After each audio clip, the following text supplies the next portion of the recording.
எல்லோருக்கும் வணக்கம். வளர்தமிழ் நூலகத்தை திறந்து வைத்து அழகப்பா பல்கலைக்கழகத்தையும் என்னையும் என் குடும்பத்தையும் பெருமைப்படுத்திய தமிழ்நாடு முதலமைச்சர் மாண்புமிகு திரு மு.க. ஸ்டாலின் அவர்களே, அமைச்சர் பெருமக்களே, துணைவேந்தர் அவர்களே, பதிவாளர் அவர்களே, கவிப்பேரரசு திரு வைரமுத்து அவர்களே, தமிழ்துறை பேராசிரியர்களே, மாவட்ட ஆட்சித்தலைவர் அவர்களே, பல்கலைக்கழக பேராசிரியர்களே, மாணாக்கர்களே, தவத்திரு குன்றக்குடி அடிகளார் அவர்களே, தமிழ் அன்பர்களே, உங்கள் அனைவருக்கும் என்னுடைய பணிவான வணக்கம். வழக்கமாக இறுதியில் சொல்வதை முதலில் சொல்லிவிடுகிறேன். மாண்புமிகு முதலமைச்சர் அவர்களுக்கும் அமைச்சர்கள் உட்பட இங்கே குழுமியிருக்கும் தமிழ் அன்பர்கள் அனைவருக்கும் என் சிரம் தாழ்ந்த நன்றி.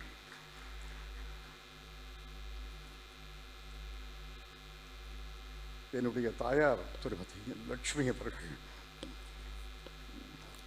தமிழ் மற்றும் ஆங்கிலத்தில் சரளமாக பேசுவார்கள், எழுதுவார்கள். தமிழ் மற்றும் ஆங்கில நூல்களை அவர்கள் ஆர்வத்துடன் படிப்பார்கள். இளம் வயதிலேயே என்னை தமிழ் மற்றும் ஆங்கில நூல்களை படிக்க தூண்டியவர் என் தாயார். அவர்களுக்கு நன்றி கலந்த அஞ்சலி.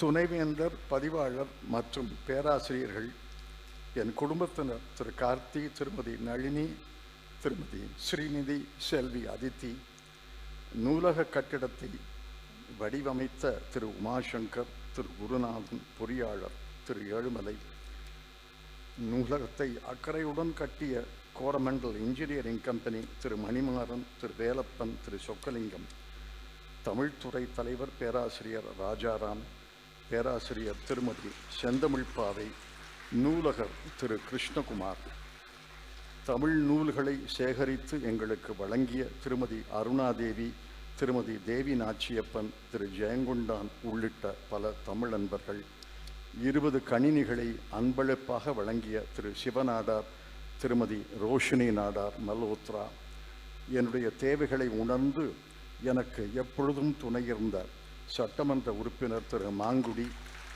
திரு கருணாநிதி, திரு அருணகிரி, திரு குமரேசன் மற்றும் பலர் அனைவருக்கும் என்னுடைய உளமார்ந்த நன்றி.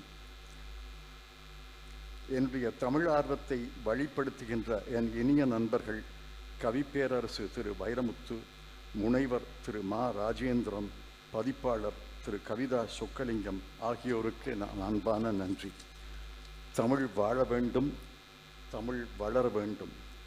வாழ்வதற்கும் வளர்வதற்கும் வேறுபாடு உண்டு. தமிழ் வாழ வேண்டும் என்றால் 9 கோடி தமிழர்களும் தமிழில் பேச வேண்டும், தமிழில் எழுத வேண்டும். எல்லாவற்றுக்கும் மேலாக தமிழ் ஆட்சி மொழியாக என்றென்றும் கோலோச்ச வேண்டும். தமிழ் வளர வேண்டும் என்றால் தமிழ் ஓர் இலக்கிய மொழியாக, இயல் தமிழ், இசைத்தமிழ், நாடகத்தமிழ் ஆக மட்டும் இருந்தால் போதாது. தமிழ் கணித தமிழாக, கணினி தமிழாக, அறிவியல் தமிழாக, சட்டத்தமிழாக, மருத்துவ தமிழாக, வேளாண்மை தமிழாக, மேலாண்மை தமிழாக, டிஜிட்டல் என்ற எண்முறை தமிழாக, ரொபாட்டிக்ஸ் என்ற எந்திரவியல் தமிழாக பல புதிய வடிவங்களை தமிழ் மொழி எடுக்க வேண்டும்.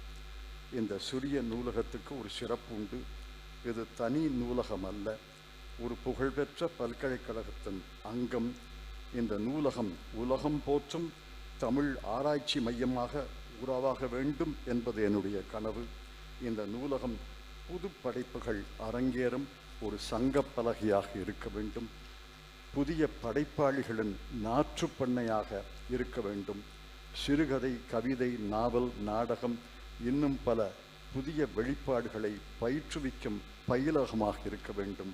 ஓர் இலக்கிய சோதனை கூடமாக விளங்க வேண்டும். சிவகங்கை பூமி தமிழ் வளர்த்த பூமி, தமிழை வளர்த்தவர்களை தாங்கிய பூமி. சிவகங்கை பூமி தமிழ் வளர்த்த பூமி, தமிழை வளர்த்தவர்களை தாங்கிய பூமி. தமிழ் புலவர்கள் மட்டுமல்ல, தமிழ் புரவலர்களும் வாழ்கின்ற பூமி. இந்த மண்ணில் பல்கலைக்கழகத்தின் விதைகளை விதைத்த வள்ளல் அழகப்பர் எங்களுக்கு கிடைத்த வரம். இந்த பல்கலைக்கழக வளாகத்தில் வளர்தமிழ் நூலகத்தை நிறுவ முடிந்தது என் குடும்பத்தாருக்கு கிடைத்த பெரும் பேர். இந்த நூலகத்தை பல வகைகளில் மேம்படுத்த வேண்டும். கல்வெட்டியல், தொல்லியல் மற்றும் பல இயல்களின் துணையோடு தமிழ் மொழியின் வரலாற்றை நினைவுகூரும் வகையில் சுவரோவியங்கள், சித்திரங்கள் என்று பல வழிகளில் இந்த நூலகத்தை துணைவேந்தரின் துணையோடு நாங்கள் மேம்படுத்துவோம். புத்தகங்கள் வாங்குவதற்கும் சேகரிப்பதற்கும் மட்டும் தமிழ் அன்பர்களாகிய நீங்கள் உதவுங்கள் என்று வேண்டுகிறேன். இந்த நூலகத்தின் கொள்ளளவு மிக மிக அதிகம். இன்னும் விரிவுபடுத்தலாம். எங்களுக்கு யானை பசி.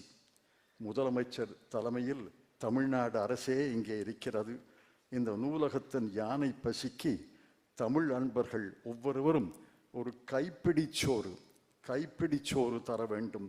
தமிழ்நாடு அரசு ஒரு பெரிய படிச்சோறு தர வேண்டும் என்று கேட்டு என் உரையை நிறைவு செய்கிறேன். நண்பர்.